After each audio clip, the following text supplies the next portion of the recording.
2003 and 2004?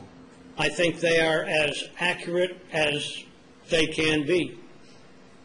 I am making the assumption that Mr. Crawford's been straightforward and honest with me, and I have no reason to doubt that he's not been. In your past experience with Mr. Crawford, have you had any concerns back in 1983 or 84 when you were doing his taxes then? I have had no concerns then that I can remember. My recollection is we did work together for several years, starting before he had the bridal business, and I would not have continued with him as a client if I had had concerns. And again, you render no opinion as to any of the future loss for the 2004 through 2015, and you left those blank. Is that right? I have no opinion on future income. I'd like to go ahead and introduce that in evidence, Your Honor. Without objection? Objection. Number 8. You're welcome, Your Honor.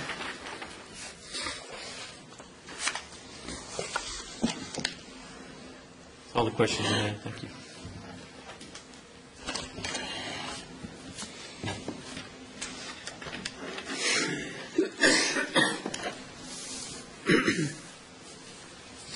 Mr. Mitchell, I'm Brad Gilmore. We've met before, haven't we? Yes, sir. Let's see here. This is Exhibit 2 to your deposition in this case. Do you recognize that? Yes, sir, I do.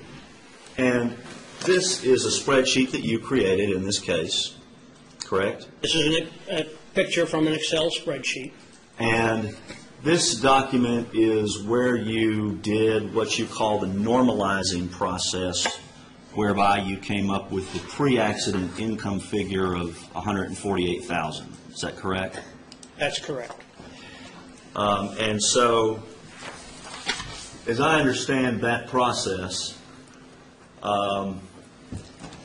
you look at an expense or a revenue or a contract before the accident, and then you make a decision about whether to include or exclude that expense or revenue item. Is that correct? I excluded no revenue.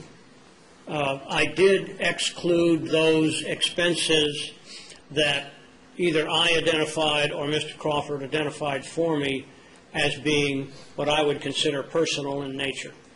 You didn't exclude any revenue, but you did take revenue or income that was received after the accident and include that in the pre-accident figure, correct? Yes. That's part of the normalizing process that you went through. That is correct. And that has the effect of getting that number higher, correct? That does increase income. Now, and that's how you came up with the $148,000 a year, which works out to that weighted average of $12,000 a month.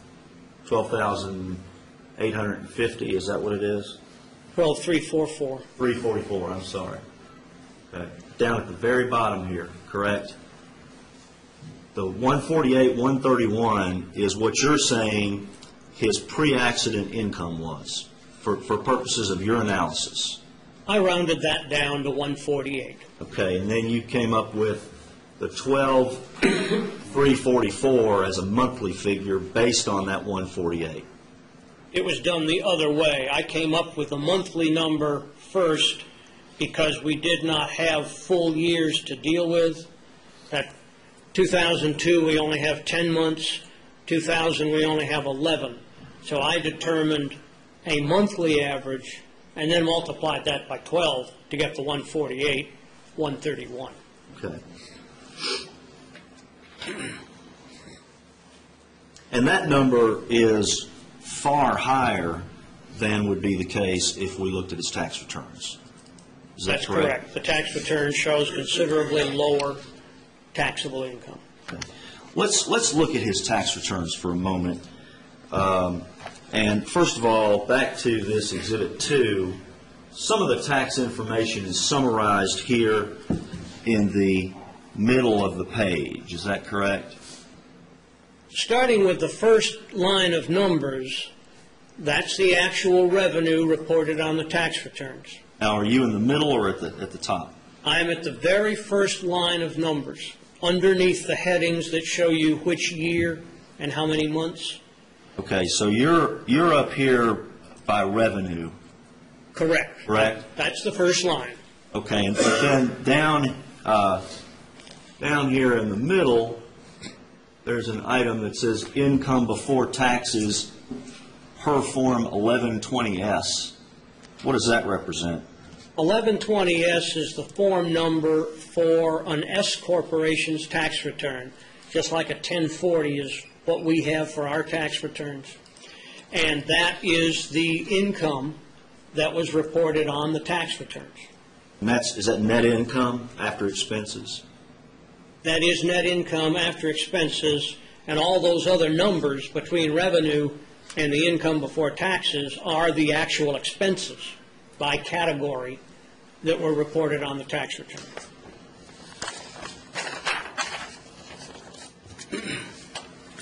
Your Honor, I'd like to move this document in as the next in line. No objection. Be received as next numbered exhibit, be number 9.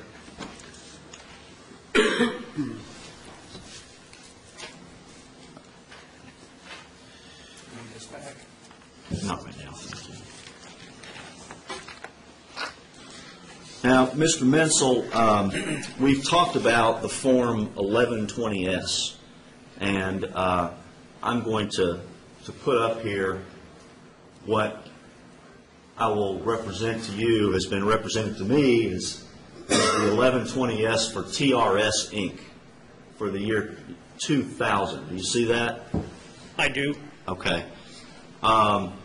And you had this form. You had all the tax returns for 2000, 2001, 2002, 2003 in your analysis. Is that correct? That's correct. And we see up here in this tax return that the gross revenue, the very first line, see if I can get this a little wider, appears to be $156,000. Is that correct? Correct. That's the same number that's on the exhibit that was just admitted. And then down here in line 21, where I've got it highlighted in blue, that number is $104,261. What does that represent? That represents the net income generated by this corporation according to the tax return. According to the tax return. And that's what we're talking about now, is the tax returns, correct? Correct. Now, Your Honor, I would like to move that 2000 tax return in as the next in line. Next up, without objection, be number 10. You might want to tap the bottom right corner to clear the screen. Thank you. Your Honor, I would, before it gets entered, I would like to flip through it just to make sure I don't have any concerns that you may have previously addressed. Brad, is that going to affect anything if I take a look at it? Okay.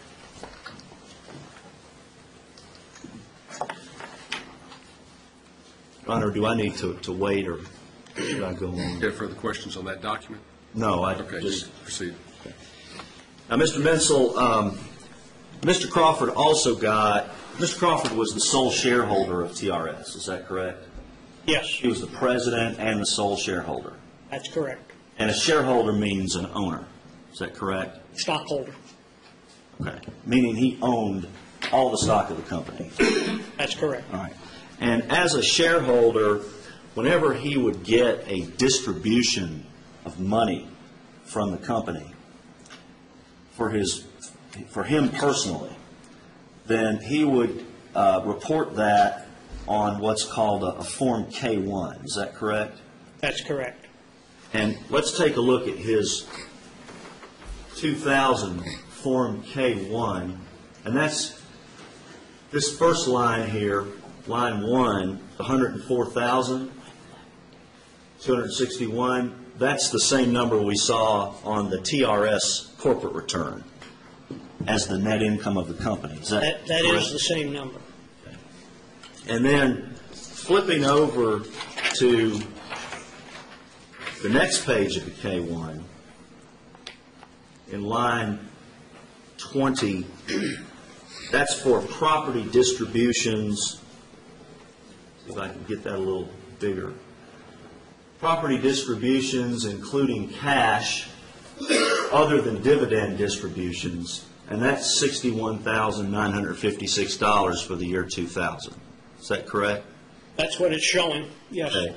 And that number is the money that Mr. Crawford actually took out of TRS in 2000. Is that correct? That's the amount of money he took out that he recorded on the books as a distribution. It does not include the money from TRS that went into personal projects that were inside the books of the corporation. That's the money that he took out that he reported to the federal government that he was taking out in the form of cash distributions in the year 2000. That is what that represents, yes. All right, I will move the K-1 in for 2000 as, I think it's Exhibit 11. Objection. Not to that document. Received as number 11.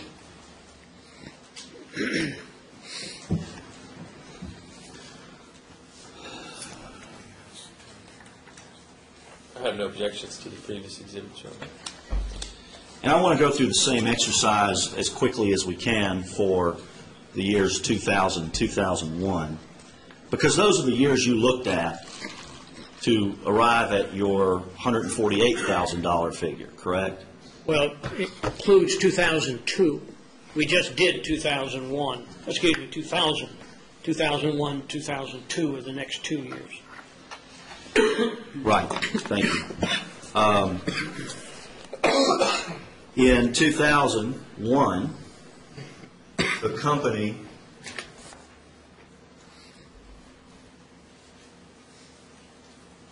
had ordinary income per line 21 of $84,682, correct? That is correct. Honor, I'll move that in as next in line. Received without objection. Number 12. And then looking at the K-1 for 2001, we have that $84,682 listed for Mr. Crawford as ordinary income or loss from a trade or business activity, correct?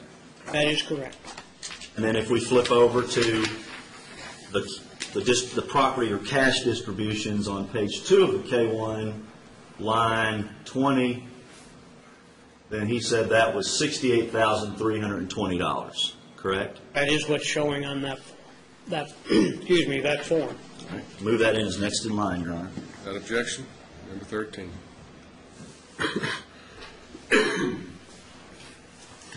And then for the year 2002, which was the year of the accident, for the TRS return, we have in line 21, which is ordinary income of the business, we have $81,209, correct? That is correct. Move that in as next in line. Without objection. That will be number 14.